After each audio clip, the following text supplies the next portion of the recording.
Is Satan God's enemy? No, he's not. Matter of fact, he's God's creation and God is also his father according to Job 1.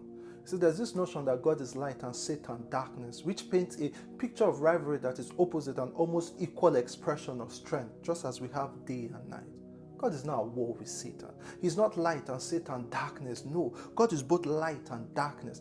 You see, the same way God uses light to direct you, he uses darkness to equip you. Why else would he want to give you the treasures in dark places? Or better still, why would a God who is light hide his treasures in dark places? Isaiah 45 verse 3. If God created Satan, the million-dollar question is, why did an all-knowing God create a destructive, divisive, and a rebellious entity called Satan? It is the same reason that Jesus chose Judas Iscariot as his inner 12, knowing fully well that he would betray him. And what is that reason? To fulfill purpose.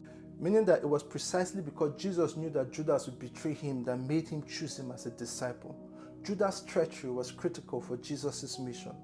I can categorically state for a fact that Judas played a more important role than any of Jesus' apostles to see to it that crucifixion happened.